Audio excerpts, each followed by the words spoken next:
आपने किस ग्रुप में भेजे हैं?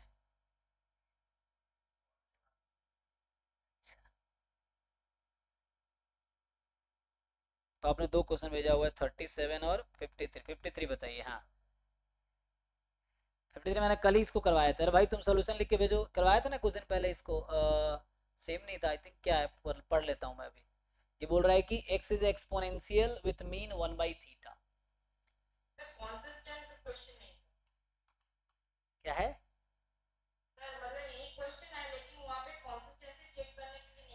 हाँ तो तुम चेक कर सकते हो ना, इतने पढ़े हो, इतने साल, चेक कर सकते हो कि नहीं कर सकते हो? हाँ तो करके भेजो इसको, सोल्यूशन भेजो जब तक, तो तभी सीखोगे। हम्म?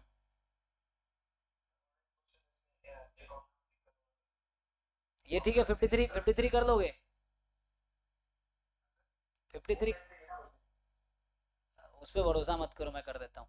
सो एक्स इज एक्सपोनेंशियल डिस्ट्रीब्यूशन, ये है एक्सपोनेंशियल विथ मीन 1/थीटा, तो रेट थीटा है, तो रेट थीटा है। तो ये हो जाएगा आपके पास थीटा ई की power minus theta x, x more than zero. क्योंकि दिक्कत ये है, अभी कल पता चला यही क्वेश्चन मुझसे पूछे से आने कहे सर इसमें भी डाउट है मुझे, तो ऐसा ना हो फिर। अच्छा आप निकाल लिए, इसमें क्या बोला है? Due to round off x is not observable, y is defined to be following. So y की वैल्यू है k, जब x की वैल्यू है k से k प्लस वन, तो ऐसा कब होगा? k से k प्लस वन कब होगा? एक्चुअली ये ऐसा है ना।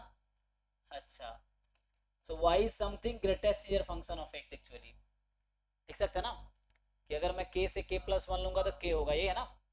और इसका डिस्ट्रीब्यूशन क्या होता है आपको याद है? हाँ जी सयानी बताओ, कल करके दिखाया था तुम्हें, क्या आया था? p और p क्या आया था? q क्या आया था? नहीं, तो वो एक्सपोनेंशियल वन है, जो तुम बता रहे हो एक्सपोनेंशियल वन के लिए है।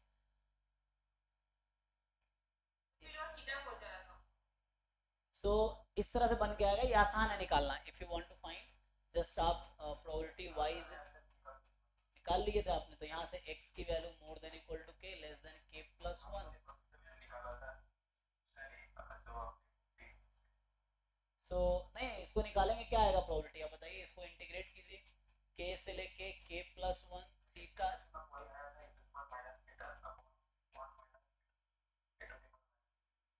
नहीं k भी तो आएगा, k भी आएगा ना इसमें।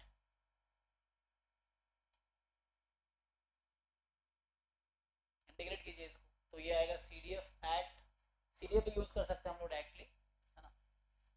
तो या जैसे भी करना है देख, ई की पावर,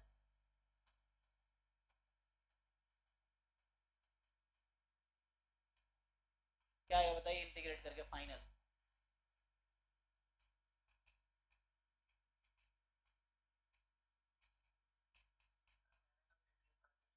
हाँ हाँ कैसे भी, आंसर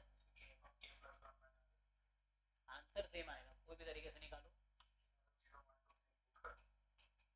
नहीं नहीं,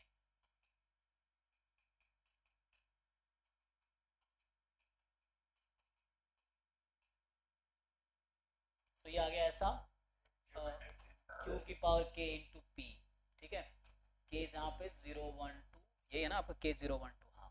सो ये ज्योमेट्रिक पी जहाँ पे ये हो गया, सो ये जो y आया दिस इज ज्योमेट्रिक p, और जहाँ पे p है एक्चुअली 1 - e⁻⁻θ। ओके, क्यों, तो ठीक है ना, अब ज्योमेट्रिक है। अब बताओ आप यहाँ से आगे, अब आपको देखना है। सो द नेक्स्ट, इसमें क्या डाउट है? पहला पूछ रहा है then the consistent estimator of theta based on y to y n. तो यहाँ से मुझे बताइए एक्सपेक्टेशन ऑफ y क्या होगा? ज्योमेट्रिक p है और सपोर्ट जीरो वाला है, तो जीरो वाला है मतलब number of failure before first success, ठीक। तो नंबर ऑफ फेलियर वाले में मीन कितना आता है p के टर्म में बताइए पहले। q by P, number of failure p by, put कीजिए, अब कितना आएगा ये?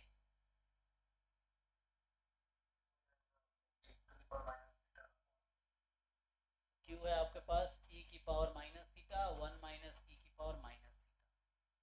ओके, सो सॉल्व करना पड़ेगा नहीं, तो ये ई वाई आ गया एक्चुअली। तो अगर मैं बोलूं आपको, आपको क्या निकालना है, कंसिस्टेंट एस्टिमेटर ना। So y bar will converges in probability to, क्या फॉर्मूला होता है weak law of large number का,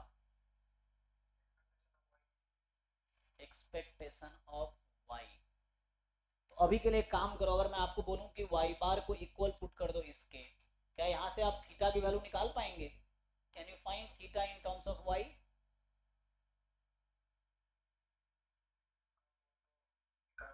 क्या निकलेगा? सो आई थिंक इनमें से एक ऑप्शन आ जाएगा, जो ऑप्शन करेक्ट होगा वही आ जाएगा, वही आंसर हो जाएगा। अब थीटा निकालिए। हाँ, तो वो लॉग के टर्म में जो ऑप्शन है ना वो आ जाएगा आपका। तो इससे यहाँ से आप थीटा निकालेंगे तो थीटा बन के आएगा, दैट विल बी द, हो जाएगा वही option.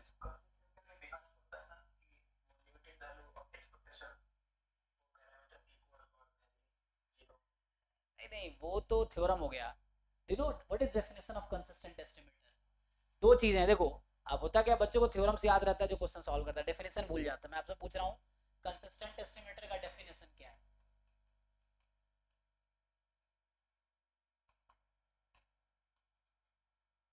Consistent estimator of theta if and only if.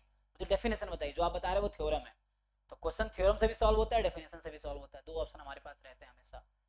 तो आप डेफिनेशन बताओ,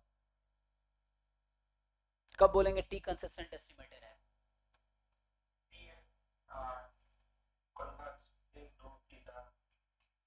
टी एन, हालांकि एन पे डिपेंड करेगा यहाँ, so T N converges in probability to theta.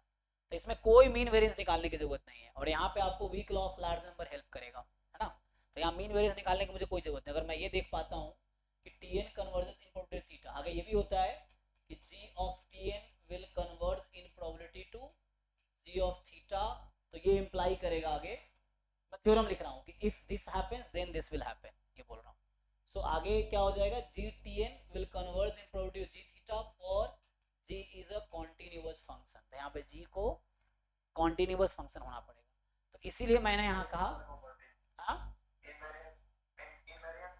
Ji ji ji, invariance property. तो यहाँ इंडायरेक्टली मैं वही यूज कर रहा हूँ, तो इंस्टेड ऑफ ये साइन मैंने कहा भी आप इक्वलिटी यूज करो और सिंप्लीफाई कर लो, वो जो बीच में कैलकुलेशन होगा वो फंक्शन वही जी बनेगा, तो उसकी कोई दिक्कत नहीं। इनवेरियंस इज इनडायरेक्टली यूज कर रहे हैं हम। नहीं नहीं, यूज नहीं कर सकते actually, you will be solving in the same way. आप इसको सिंप्लीफाई करो, मैं आपको अगर बोलूं कि y bar converges in probability to this quantity, अब आपको क्या करना है, इस इक्वेशन को सिंप्लीफाई करना है, you have to find the t that will converge in probability to theta. Actually आपका पर्पस तो ये है ना, तो इससे यहां तक पहुंचना है। अब कैसे पहुंचोगे, तो अब यहाँ कैलकुलेशन इसके साथ करोगे, इससे बेटर इसको सिंप्लीफाई करके निकाल लो फटक से, तो वो जो निकल के आएगा ना वो यहाँ रख देना, वो टी आएगा। तो ये जो थीटा निकल के आएगा ये टी होगा, मैं ये कहना चाह रहा हूँ, यहाँ से जो थीटा निकल के आएगा that will be your T actually, so इससे आ जाएगा। चलिए तो आगे देखते हैं नेक्स्ट किसे, हाँ तो एक सभी आपका देख हो गया, एक उसका देखते हैं। बताओ भाई सुदीप्ता, हाँ डिस्कशन वाले में ना,